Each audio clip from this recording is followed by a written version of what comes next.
بسم اللہ الرحمن الرحیم۔ سر سمیر صاحب، اس وقت اگر ملک پاکستان کی کیفیت کو دیکھا جائے، اس کے مشرق سے لے کر مغرب تک، شمال سے لے کر جنوب تک، جگہ جگہ لوگ بے یار و مددگار موجود ہیں۔ بے شک۔ بلکہ بہت سارے مقامات تو ایسے ہیں، جیسا کہ حضرت ارشاد فرما رہے تھے کہ ہم تو ان چیزوں کی بات کر رہے ہیں جو سوشل میڈیا کے ذریعے یا کسی نیٹ ورک کے ذریعے ہم تک پہنچیں۔ بہت سارے علاقے ایسے ہیں، بہت ساری جگہیں ایسی ہیں، گاؤں دیہات ایسے ہیں جہاں تک کسی کی رسائی نہیں ہے۔ بے شک۔ بلکہ ہمارے بلوچستان کے بہت سارے علاقے ایسے تھے کہ جہاں پر کسی طرح پہنچنا ممکن نہیں تھا، تو اونٹوں پر غلہ لاد کر وہاں تک پہنچایا گیا۔ اللہ اکبر۔ اور بہت سارے علاقے تو ایسے ہیں کہ جہاں پر ہیلی کاپٹر کی مدد سے راشن پہنچایا گیا۔ لیکن اس کے باوجود بہت سارے علاقے ابھی بھی ایسے ہیں کہ جہاں تک کسی کی رسائی نہیں ہے کہ وہ جا کر معلوم کر سکے کہ وہاں کی کیفیت کیا ہے۔ ایسی کیفیت میں اگر ہم ایک چیز کا تصور کر لیں تو آپ یقین مارے ہمارے ضمیر جاگ جائیں گے اور ہمیں جھنجھوڑ کے رکھ دیں گے۔ اللہ رب العالمین جل جلالہ نے انسان کو جو کچھ بھی عطا کیا ہے،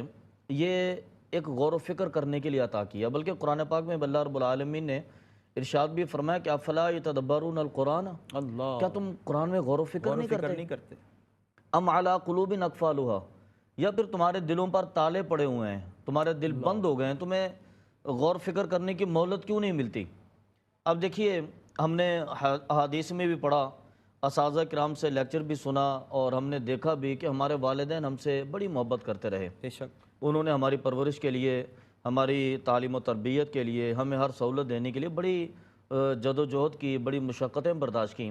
لیکن اب یقین مانیں ہمیں سمجھ نہیں آیا تھا اچھی طرح۔ جب اللہ رب العالمین نے ہمیں اولاد دی، ہمیں والد کا منصب دیا، اور ہم اپنی جاب سے واپس آتے ہوئے گھر میں داخل ہونے سے پہلے بیٹے کے لیے چیزیں لے کر گھر میں داخل ہوئے، اور رات کو سونے سے پہلے اگلے دن کے ناشتے کا بندوبست کر کے سوئے، اور مہینے کی سیلری آتے ہی سب سے پہلے بچے کی ضروریات اور بچے کی سکول کی فیسوں اور بچے کے پورے مہینے کے اہتمامات کر کے بیٹھے نا، پھر ہمیں احساس ہوا کہ والدین اولاد کی تربیت کرتے کیسے ہیں۔ یعنی اس مقام پہ پہنچے تو احساس ہوا، کیونکہ اپنے اوپر بیتی ہے نا۔ پھر ہمیں احساس ہوا کہ ہمارے والد نے، یقیناً میں تسلیم کرتا ہوں کہ انہوں نے ہمیں بڑی بڑی گاڑیوں پر بٹھا کر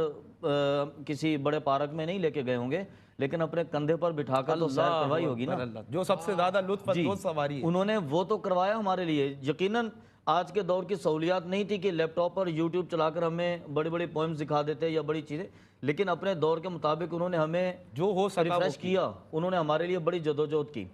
جب اب ہم والد بنے اور ہم اپنی اولاد کے لیے ترسے،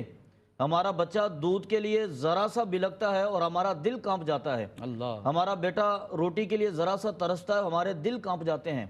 اس کی ضرورت کے لیے آدھی رات کو ہم گھر سے اٹھ کر فوراً بھاگتے ہیں، تو ہمیں احساس ہوا کہ والد کی محبت کیسی ہوتی ہے۔ ذرا اسی لمحے پر آپ اس بریک لگائیں ذرا، اور یہیں پر کھڑے ہو کر ذرا تصور کریں کہ یہی آپ کا بیٹا جس کے لیے آپ آدھی رات کو اٹھ کر بھاگ جاتے ہیں کچھ بھی خریدنے کے لیے مارکیٹ میں، کتنی دور آپ کو کیوں نہ جانا پڑے، اگر وہ دودھ کے لیے روتا ہو،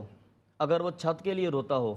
اگر صاحبان کے لیے ترستا ہو، تو پھر آپ کے دل کی کیا کیفیت ہوگی؟ کئی دن سے کھانا نہ کھایا، اسے کئی دن کے لیے کھانا میسر نہ ہو، اسے دودھ نہ ملا ہو، اسے پانی نہ ملا ہو، صرف آپ یہ تصور کریں، اب یقین مارے آپ کے دل کانپ جائیں گے۔ آپ ان بچوں کو جو بلوچستان میں بیٹھے ہیں، ان بچوں کو جو پنجاب کے گاؤں دیہاتوں میں جو اندرون سندھ کے اندر ہیں، اپنا بیٹا تصور کریں ایک لمحے کے لیے،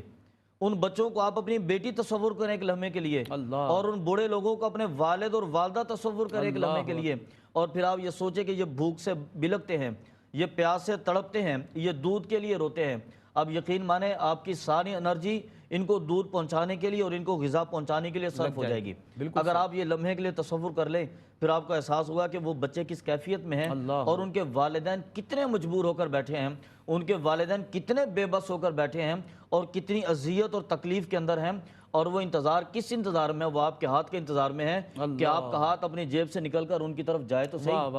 آپ کا ہاتھ ایک مرتبہ دودھ کا ایک پیکٹ لے کر ان کی طرف بڑھے تو صحیح، آپ کا ہاتھ تھوڑا سا راشن لے کر ان کی طرف جائے تو صحیح، تاکہ وہ آپ کے ہاتھوں سے وصول کر کے اپنے بچے کو کھلا سکیں، وہ اپنے والدین کو کھلا سکیں، وہ اپنی گھر کی مستورات کو، وہ جنہیں انہوں نے پوری زندگی اپنے مکانوں کی چار دیواری میں باعزت طریقے سے رکھا، آج وہ کھلے آسمان کے تلے بغیر چادر کے اور بغیر چار دیواری کے موجود ہیں۔ آپ ایک لمحے کے لیے تصور کریں وہ میری بیٹی ہے، ایک لمحے کے لیے تصور کریں کہ وہ ہماری ماں ہے، پھر آپ کو احساس ہوگا اور ہمارا ضمیر ہمیں جھنجھوڑے گا اور ہم سب کچھ لے کر ان کی طرف دوڑیں گے تاکہ ان کی مدد کی جا سکے۔ اور